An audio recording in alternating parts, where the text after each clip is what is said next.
Like, check it out. Like, when I was a young kid, we were talking about listening to music and stuff, and I was listening to Kiss and Sabbath and stuff like that. And then my uncle brought me into listening to, like, Crass and Exploited and stuff, and bands like that. And then somehow I got my hands on Adjustment to Society. And I was like, wow, where in England are these guys from? And it was like, they're on Ditmars Boulevard. And I was like, what? What the fuck? How is this possible? So if anything got me into it, it was like, these bands live around the fucking corner from me. They're real people. They're not some like rock star guys like Johnny Rotten or somebody like that. David Gunner is a real guy, you know? And it was like, I can go talk to him. And I think that was the connection there.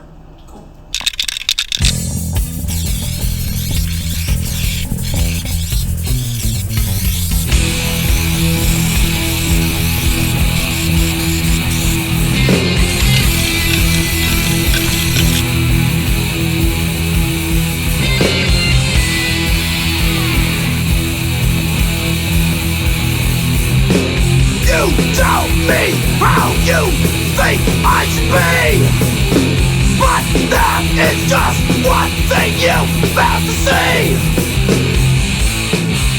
You don't understand me. I'm trying to live my life for me.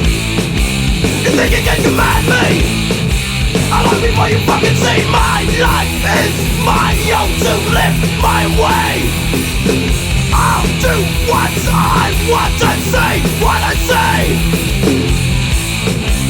You don't understand me. You know you never will. All the crap you made me, and many never let me feel.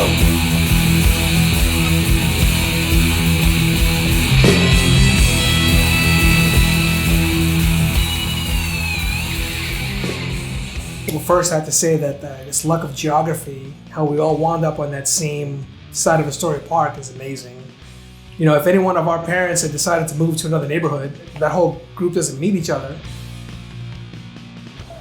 Basically, I was born in this neighborhood, and my whole childhood and teenage years revolved around this park. I think there was a little less airs put on about it, people, you know what I mean? Like we were just kind of being kids. We would hang out down by the track over there called like the benches. I said, you know, where are we gonna meet? We're gonna meet at the benches and you know, do our drugs, smoke weed, drink, you know, try to mess around with girls and listen to music. But most of it was listening to music. We grew up with a pack of 12 kids, and AJ Novello, who was the guitar player for Leeway, was sort of, you know, the leader in the way of bringing new music and a new culture to the neighborhood.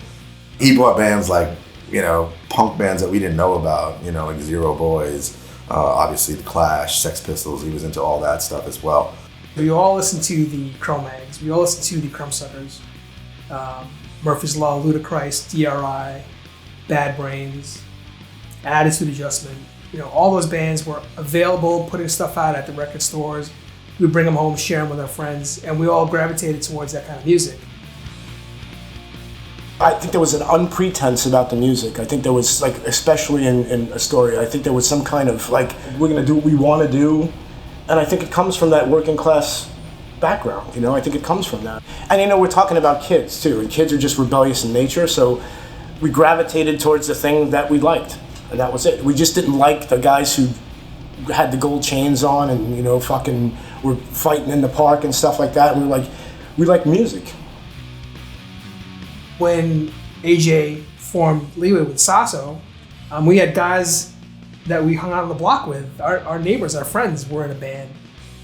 And then on Monday, we saw them in the halls in high school at St. John's Prep. So that was pretty cool. We all got the bug after Leeway kind of put their demo out.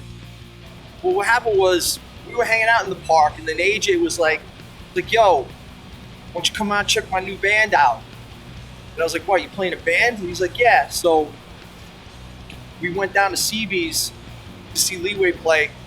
That was probably one of the last times I've hung out around here. So, like, you know, so turned on by the whole Lower East Side thing that that's just where we'll end up hanging out. I guess me and JoJo started playing first because we lived across the street from each other, so I would go over. I bought AJ Novello's old guitar. He bought like a new Kramer guitar, and he had his old Gibson SG. And then me and JoJo just started jamming, doing Metallica covers, Iron Maiden covers, Judas Priest, you know, some of the more easier songs like Breaking the Law or something like that. We were just jamming. We knew Jay from St. John's. We hung out, we played basketball. He also was a skateboarder. So in addition to liking hardcore, he did all this other cool stuff. Brian and Chris Bruno, they were also in our year in St. John's Prep. So he played a little bass. And, you know, Brian was the final piece. They got me on there because I was the second angriest guy in high school. The first one was Anthony Cominale. It definitely would have existed without St. John's Prep. If you pull out the yearbook, on that demo tape, all 5 of us are in that yearbook looking silly with our stupid red bow ties. All of a sudden we were in a band, we didn't even know it. And then, you know, then we were like, all right, let's write a few more songs, let's see how it goes. Then we had like 5, 6 songs, and then by then, you know, we wanted to do the demo.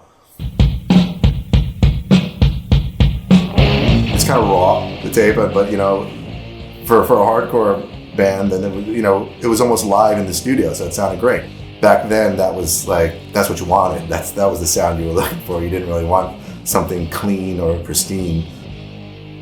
Yeah, so we decided that things basically weren't working out with Chris on bass, so we decided to go in a different direction and look for another bass player. Every Thursday at NYU had a show called Crucial Chaos. It was like the one chance you get to hear hardcore on the radio. We're Outburst here on Crucial Chaos. Our next song is called True.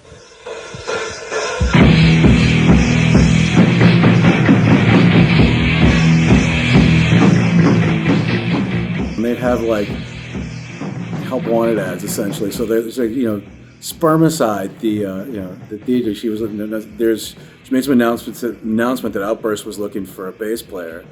So I called the number, whatever, with my name. Luke Abbey from Warzone, Biscuits, Ape Breed, etc. Luke and I were in the same class, we were friends, and then also Eric Fink, who was in, you know, Side by Side, and then Grill Biscuits, and then Uppercut. I don't know, I guess they talked about kind of who I knew, and then they checked my references with Luke, and I passed the background check. We lived in a brownstone, and we had a basement. Dirt floor basement, stone walls, like at a 4.5 foot, 5 foot ceiling. It was like a fucking dungeon, right?